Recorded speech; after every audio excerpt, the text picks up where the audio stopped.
Deus continue abençoando a sua vida por assistir os nossos vídeos. Esse é o canal Fluindo o Reino. Se inscreva, comente, ative o sino de notificações. Dá uma olhada nos comentários, pois lá tem novidades. Jesus esperava que seus discípulos, quando jejuassem, o fizessem pela razão certa.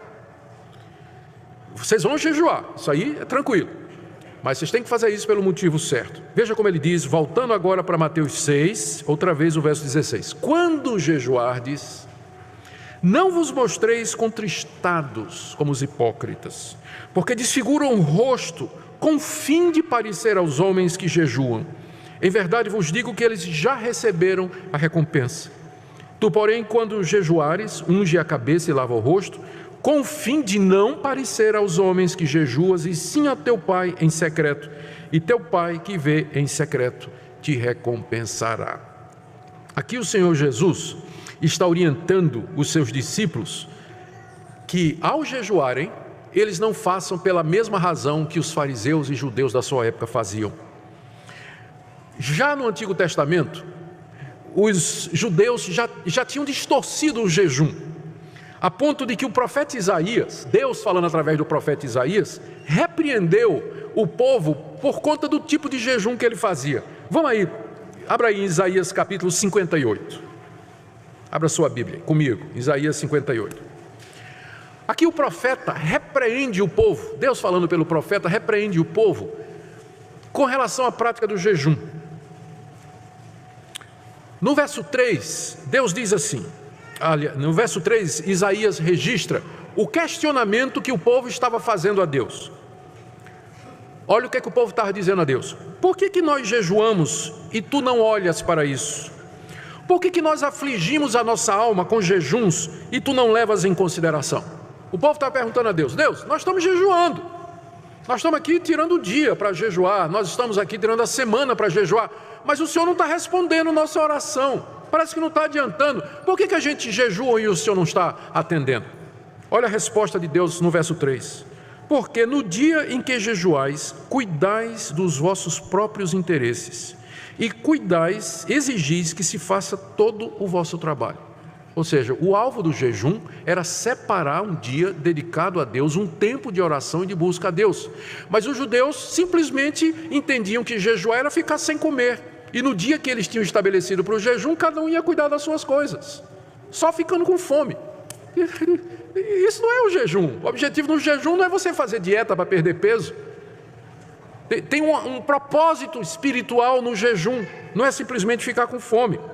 Veja ainda no verso 4. Vocês jejuam para contendas e rixas, e para ferir com punho iníquo. Jejuando assim como hoje, não se fará ouvir a vossa voz no alto. Ou seja, vocês estão jejuando, mas vocês vivem brigando entre vocês. No verso 5.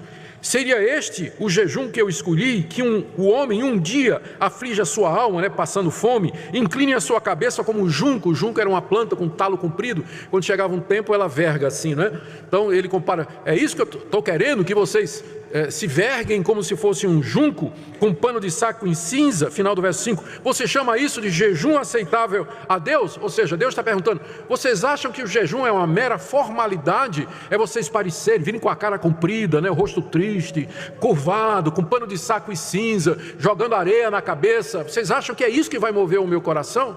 Olha o que é que Deus diz no verso 6. Porventura não é esse o jejum que eu escolhi? Que soltes as ligaduras da impiedade, desfaças as ataduras da servidão, deixes livre os oprimidos e despedace todo o jugo? Porventura não é também que repartas teu pão com o faminto, recolhe em casa os pobres desabrigados, cubras o que está nu e não te escondas do teu semelhante? Olha o que é que Deus está dizendo. Não adianta jejuar se isso não significa mudança na vida de vocês. O jejum só tem valor se ele é acompanhado por arrependimento, amor pelos outros, cuidado com os necessitados, mudança de vida, colocar a vida em ordem, tirar um dia para passar fome, clamar diante de Deus, não tem valor nenhum se isso não for acompanhado por uma vida santa, reta, mudança de vida, disposição de consertar os caminhos. Aí então, veja as promessas. Verso 8. Então romperá tua luz como a alva, tua cura brotará sem detença, tua justiça irá diante de ti, e a glória do Senhor será a tua retaguarda. Então clamarás e o Senhor te responderá, Verso 10, se abrires a tua alma ao faminto e fartares a alma aflita, então a tua luz nascerá. Preste atenção nos entões aqui, né? Então. Se você fizer isso, então eu vou atender.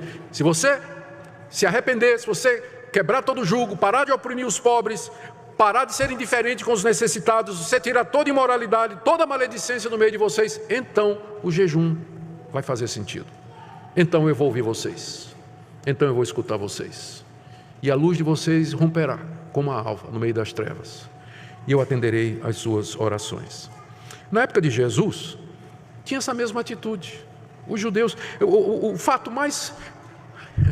exemplo mais conhecido para mostrar que na época de Jesus tinha essa atitude, é a famosa história que Jesus contou do fariseu e do publicano. O fariseu religioso e o publicano desprezado. Os dois subiram no templo para orar. E lá o publicano, ele não conseguia nem olhar para Deus. Batia no peito e dizia: Deus, tem misericórdia de mim, eu sou um pecador, não mereço nada. O fariseu chegou diante de Deus e diz lá, Jesus disse que ele começou a orar de si para si. Veja que oração, né?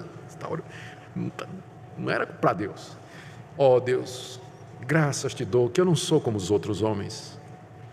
Não sou como esse publicano que está aqui ao meu lado. Não mato, não bebo, não fumo, não jogo, não danço. Jejuo 2 vezes por semana e dou o dízimo de tudo que tenho. Obrigado, Deus, porque eu sou tão santo. Muito obrigado. Não sou como essa gentalha aqui ao meu lado, mas eu sou espiritual. Eu cumpro o teu querer. Jesus disse que o publicano saiu perdoado por Deus, mas não o fariseu. Essa atitude do fariseu refletia bem a atitude das pessoas na época de Jesus, não todos, é claro, para com o jejum. Era visto como algo meritório, como uma cerimônia religiosa que, se você fizesse, Deus teria a obrigação de lhe atender. E era feito com ostentação, que é o ponto aqui de Mateus 6, que Jesus está combatendo. Quando você jejuar, não seja como essas pessoas. Ele está dizendo para os discípulos dele: quando vocês jejuarem, não façam como essas pessoas. Como é que eles faziam? Além de ficar se gloriando, olha o que é que Jesus disse: eles querem ser vistos pelos homens. Aí o que é que ele fazia? Desfigurava o rosto, deixava a barba crescer. Não quer dizer que todo mundo de barba grande é hipócrita, né? Mas não aparava, não cuidava, né? Deixava o cabelo, ficava despenteado o cabelo, ia para a praça pública andando devagarzinho, né? Cabeça baixa, todo desgrenhado. Aí os caras olhavam e diziam: puxa, esse homem é muito santo, está jejuando. Que homem santo, um dia eu vou querer ser como ele. É meu exemplo, né? Está lá o sujeito hipócrita, né? Ele podia até estar jejuando de verdade. O ponto é que alguns nem faziam isso, parecia que estava, mas ele podia até estar jejuando de verdade, mas a motivação era errada. Ele queria ostentar, ele queria parecer aos homens, ele queria impressionar as pessoas com sua piedade. E Jesus disse: não faça como eles. Não faça como eles. Então, como deveríamos fazer? Primeiro, sem ostentação. Alguns chegam ao ponto de dizer que o problema do jejum público, como o que a gente vai ter domingo que vem, é que vai dar motivo para ostentação, porque aí eu vou saber quem é que está jejuando, né? E jejum é meio que uma coisa que secreta. Mas, na verdade, Jesus não está proibindo que os crentes tirem dias para jejum e oração juntos, porque nós vemos isso no livro de Atos acontecendo. O que ele está proibindo é um motivo errado pelo qual nós vamos jejuar. Nós não vamos jejuar para ostentar diante dos homens, nós não vamos jejuar como se isso fosse uma coisa meritória diante de Deus, mas na verdade nós vamos fazer pelo motivo correto. Nós fazemos isso para buscar a Deus e não um aplauso humano, e juntamente com a reforma de vida que o profeta Isaías já mencionou. A quarta coisa que nós aprendemos aqui do texto, a primeira é que Jesus espera que, a terceira coisa, a primeira é que Jesus espera que nós jejuemos. A segunda é que ele espera que nós o façamos da maneira correta. E terceiro, ele encoraja os seus discípulos a jejuar, dizendo que Deus haverá de recompensar. Veja o final, voltando lá para Mateus, veja o final do verso 18. Veja o verso 18, quando ele diz que você tem que jejuar com o fim de não parecer aos homens que jejuas, e sim ao teu Pai em secreto. E teu Pai que vê em secreto te recompensará. Então Jesus está encorajando os discípulos a jejuar, falando de que há uma recompensa da parte de Deus para aqueles que o buscam com o jejum da forma correta. O que significa recompensar? Precisamos ter cuidado aqui para entender o que Jesus está dizendo e não pensarmos que se trata de uma transação com Deus, tipo assim, eu vou jejuar e Deus vai me recompensar, como se o jejum em si fosse meritório. O jejum em si, ele não é meritório. O jejum, na verdade, ele sempre vem associado com a oração na Bíblia e ele é o preparativo para a oração. O jejum quebranta a nossa dependência carnal, mostra a nossa dependência de Deus, o quanto nós somos vulneráveis, o quanto somos mortais, mostra como a gente está viciado nas coisas desse mundo. O jejum é bom para mostrar quem nós somos, e aí nesse ambiente você vai orar da forma correta. O jejum é bom para colocar sua alma na direção correta na hora de orar. Então, quando diz que Deus vai recompensar, não é que é o jejum em si que é meritório, mas é porque o jejum nos ajuda a orar da forma correta e Deus então está disposto a nos atender quando nós oramos da forma correta. No contexto aqui, a recompensa que Deus promete significa simplesmente a aprovação dele. Porque veja só, vamos voltar lá para o caso da esmola, no verso 2. Quando você der sua esmola, não toque trombeta, porque os hipócritas fazem isso para serem glorificados pelo homem. Ou seja, quando você contribui para a igreja e você faz, alardeia o quanto você está dando para os pobres, para a igreja, manutenção do trabalho, as pessoas olham para você e, muito bom, essa é a sua recompensa. Aplauso humano, tudo. Mas quando você contribui discretamente, não está buscando a glória humana, Deus vai aprovar o que você está fazendo. Deus vai te recompensar, diz Jesus, veja no verso 4, a tua esmola fica em segredo e teu pai que vem em secreto te recompensará. Mesma coisa com relação à oração.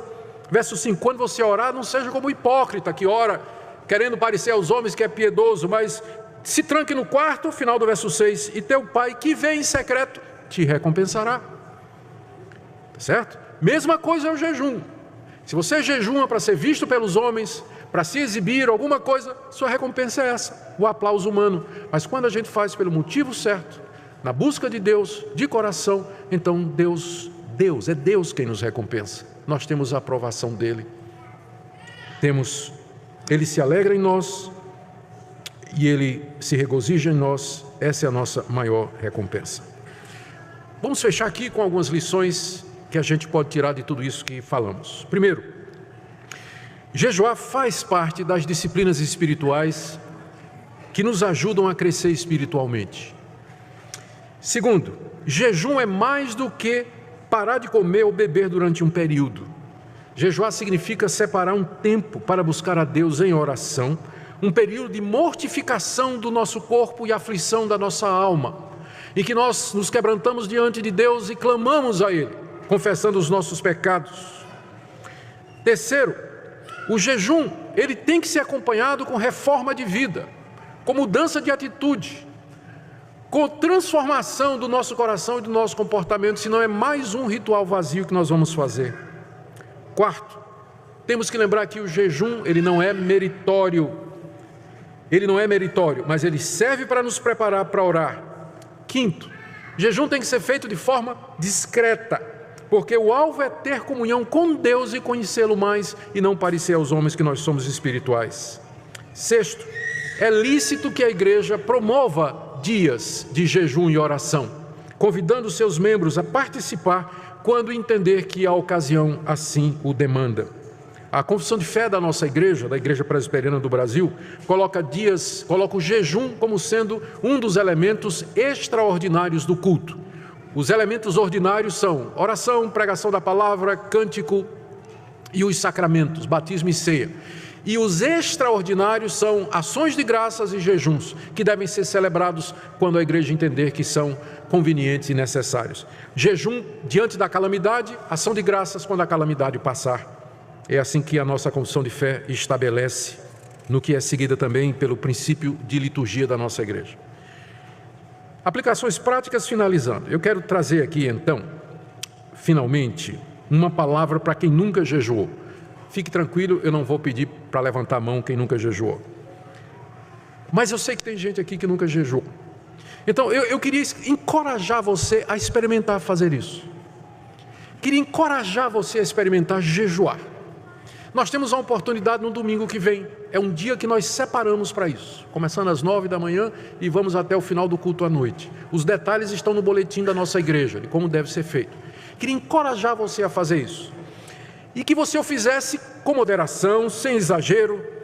E que seja um dia em que você separe tempo para buscar ao Senhor. Tempo para sondar o seu coração. Confessar os seus pecados, orar pela sua vida, tomar propósitos espirituais de mudar o que precisa ser mudado na sua vida. Eu queria encorajar você a tentar fazer isso, pelo menos uma vez na sua vida. Se você gostar, eu encorajo a você repetir e fazer quantas vezes quiser. Mas há esse encorajamento aqui que nós queremos fazer. Segunda palavra é aqueles irmãos que gostariam de jejuar, mas não podem. A gente tem que reconhecer que há pessoas que por questões médicas elas precisam comer regularmente. Não podem ficar muito tempo privadas de alimentação. Nós não queremos colocar um fardo em cima dessas pessoas que são impedidas por questões médicas de jejuar. Mas lembre que o ponto central do jejum não é ficar sem comer, mas é a aflição da alma, é o quebrantamento, é o tempo em oração de busca a Deus. Ou seja, mesmo que você, domingo que vem, você não venha jejuar, porque você não pode, mas mesmo assim você pode se juntar a nós, em oração, em quebrantamento, em súplica diante de Deus. E por último, uma palavra àqueles irmãos que jejuam regularmente ou que de vez em quando têm a prática de jejuar.